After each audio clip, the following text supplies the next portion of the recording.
यदि आप जीवन में आर्थिक व पारलौकिक समस्याओं से परेशान हैं अथवा किसी भी तरह का साधना संबंधी मार्गदर्शन, आध्यात्मिक अथवा भौतिक मार्गदर्शन प्राप्त करना चाहते हैं तो कॉल मी 4 ऐप से कॉल करें। डाउनलोड करें कॉल मी 4 ऐप और सर्च करें विश्वनाथ अघोरी, रहस्यों का सौदागर, विचारों का समंदर। आदेश। जय श्री महाकाल।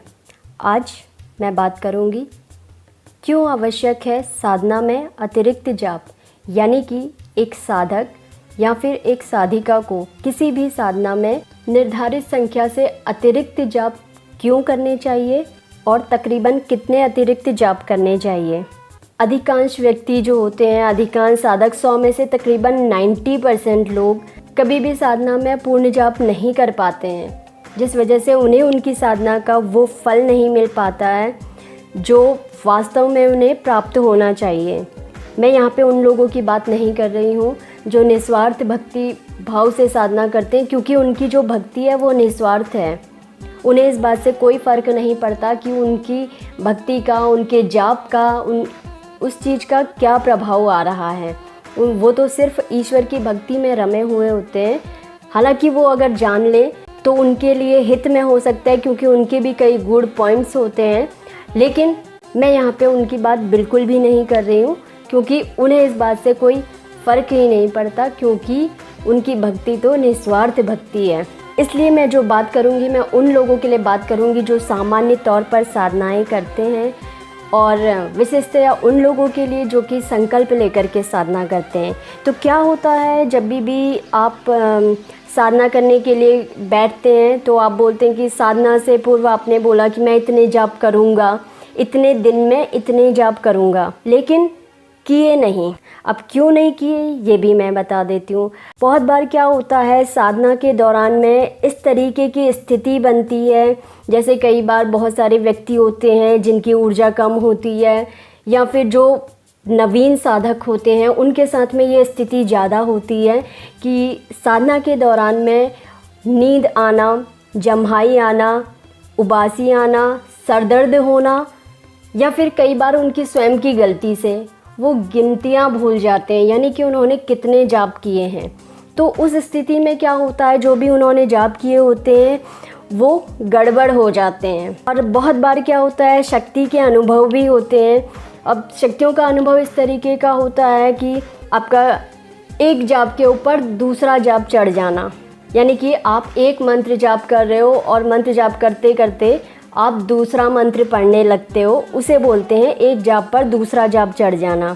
और कई बार क्या होता है कि इस तरीके की भी स्थिति बन जाती है जब शक्ति का प्रविष्टीकरण होता है, जो शक्ति के छाया स्वरूप की मैं बात करती हूँ, जब मैं एक वास्तविक अनुभव की बात कर रही हूँ यहाँ पे, ठीक है। तो जब शक्ति का जो छाया प्रतिरूप होता है, जब जिस समय आपके साधना कक्ष में उसका प्रविष्टीकरण होता है और साधक के शरीर में प्रविष्टीकरण होता है, तो उस समय के लिए जो एक स्थिति बनती है साधक की, वो बहुत तीव्र एनर्जी उस समय में क्रिएट होती है, जनरेट होती है, और एक वाइब्रेशन की स्थिति बनती है, और जो आपके जाप होते हैं वो बहुत ज़्यादा तीव्र गति से होने लगते हैं उस स्थिति में। और वो कोई बहुत ज़्यादा वक्त नहीं होता, एक बहुत छोटा ही भाग होता है समय का, लेकिन आपकी जो जप संख्या होती है वो बहुत बढ़ जाती है। और कुछ स्थिति इस तरीके की बनती है कि शक्ति अनुभव जब आपका संपन्न हो जाता है उसके बाद में आप जाप संख्या भूल जाते हैं। ये अधिकांश लोगों के साथ में होता है। तब क्या होता है कि आपको ये लगता है कि मैंने इतने जाप कर लिए, लेकिन वो जाप नहीं होते। तो ये चीज़ कभी कभी आपकी जो होती है परीक्षा तौर पे भी होती है, और कभी कभी व्यक्ति की खुद की गलतियों से भी। तो मैं हमेशा ये नहीं कहती कि हर बार जो जाप करते हैं वो आप कम ही होते हैं।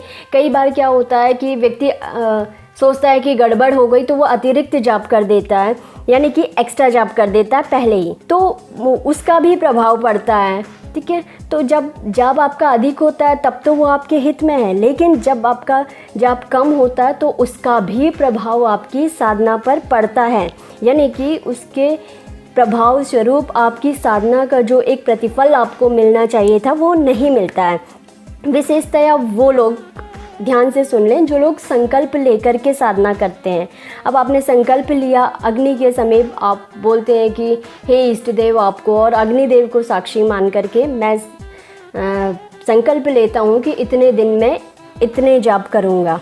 यानी कि आपने एक अदृश्य कॉन्ट्रैक्ट साइन कर लिया, शक्ति के साथ में अदृश्य कॉन्ट्रैक्ट। अब क्या है, उस कॉन्ट्रैक्ट के मुताबिक आपको उस चीज़ को जो आपने साइन किया है उसे आपको पूर्ण करना ही पड़ेगा। यानी कि अगर आपने बोला है मैं 1.25 लाख जाप करूँगा, मतलब आपको 1.25 लाख जाप करने ही होंगे, तभी आपका कॉन्ट्रैक्ट पूर्ण माना जाएगा, अन्यथा आपका कॉन्ट्रैक्ट अधूरा माना जाएगा। तब क्या होता है, बहुत सारे लोग इस तरीके से संकल्प लेकर के साधना करते हैं लेकिन अपने जाप पूर्ण नहीं करते हैं, क्योंकि या तो कॉन्ट्रैक्ट में जानबूझ करके बेईमानी हो जाती है या फिर आपकी गलती से आपका वो संकल्प यानी कि कॉन्ट्रैक्ट जो होता है वो पूर्ण नहीं हो पाता है।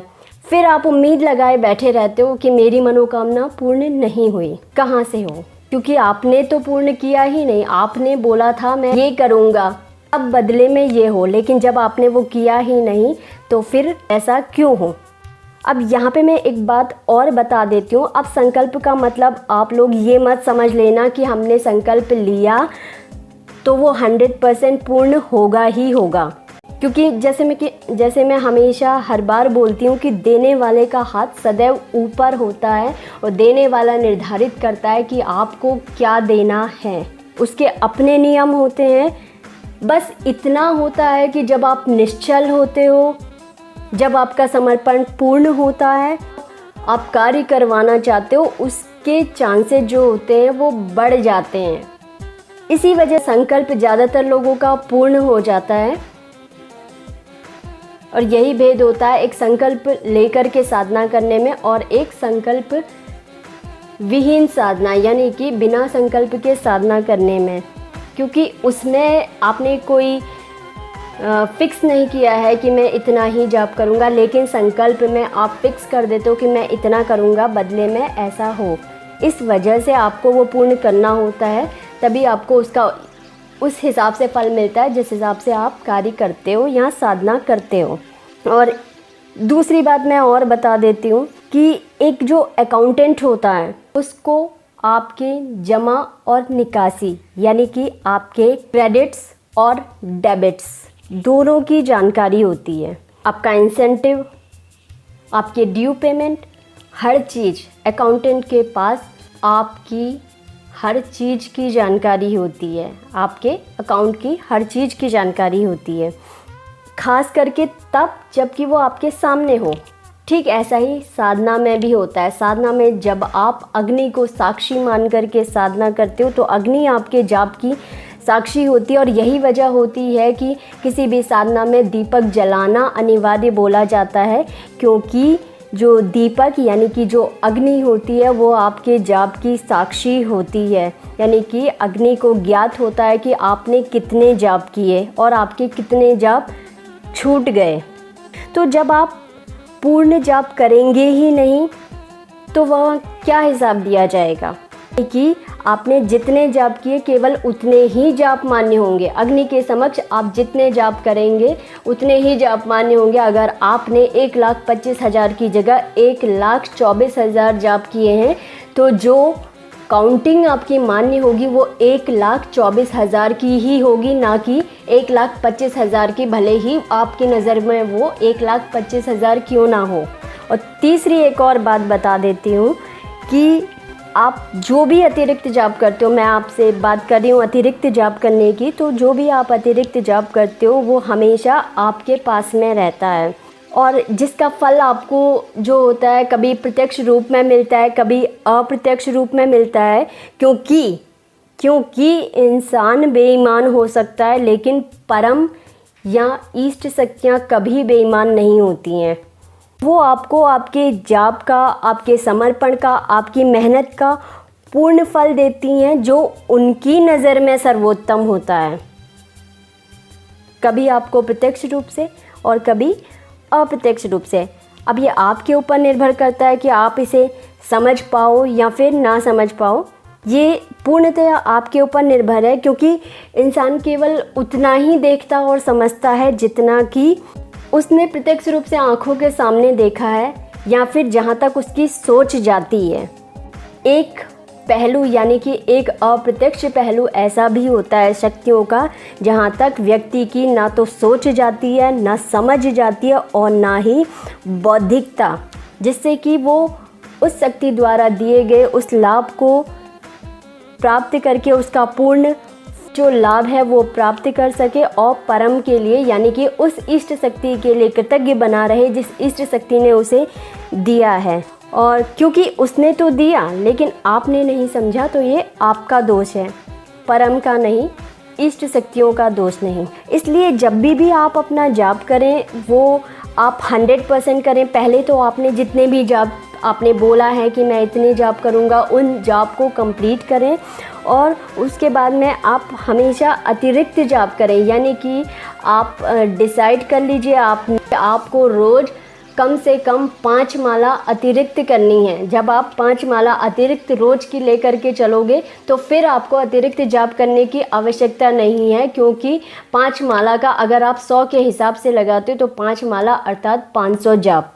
और अब आप उसी हिसाब से आप कैलकुलेट कर लीजिए, तो आपके ऑलरेडी ही उतने अतिरिक्त जाप हो जाते हैं, जिससे आपको बाद में फिर अलग से अतिरिक्त जाप करने की आवश्यकता नहीं है। इसीलिए ये आसान तरीका है। अगर आप अपने, जैसे मैं आपको और आसान करके बता देती हूँ, अगर आपकी साधना कुछ इस तरीके की है जिसमें आपका जो नियमित जो जाप संख्या आती है, यानी कि एक दिन की जाप संख्या मान लीजिए कि आपकी 125 माला है, तो आप 125 माला की जगह 130 माला करिए रोज़। फिर आपको अंत में अतिरिक्त जाप करने की आवश्यकता नहीं होगी और आपको आपकी साधना का पूर्ण प्रभाव आएगा। इसलिए जो भी करिए आप अपना 100% करिए, बाकी जो वो दे वो उसकी मर्ज़ी पर छोड़ दीजिए, क्योंकि अगर आप सही हो तो वो 100% देगा और अगर आप नहीं हो तो आपने जितना किया है उसका फल तो आपको मिलेगा ही मिलेगा, क्योंकि इष्ट शक्तियाँ कभी भी आपकी कोई चीज़ रखती नहीं है, बल्कि जो भी आप उन्हें देते हो वो आपको उसका दुगना तिगना करके वापस लौटा देती हैं। और एक बात और नोट कर लीजिए, ये एकमात्र कारक नहीं है किसी भी साधना असफलता का। साधना की सफलता होती है वो कई सारे कारकों पे निर्धारित होती है और ये एक महत्वपूर्ण कारक था, क्योंकि अधिकांश साधकों से ये गलती हो जाती है जिस वजह से उन्हें उनकी साधना का पूर्ण फल प्राप्त नहीं होता है। इस वजह से मैंने आज इस विषय को उठाया और आप इस चीज़ को ध्यान में रखते हुए आपको जानकारी दी। उम्मीद है आपको ये जानकारी पसंद आई होगी और आप अपनी साधना जो अब आगे से करेंगे उसमें आप हमेशा अतिरिक्त जाप करेंगे। आदेश। जय श्री महाकाल।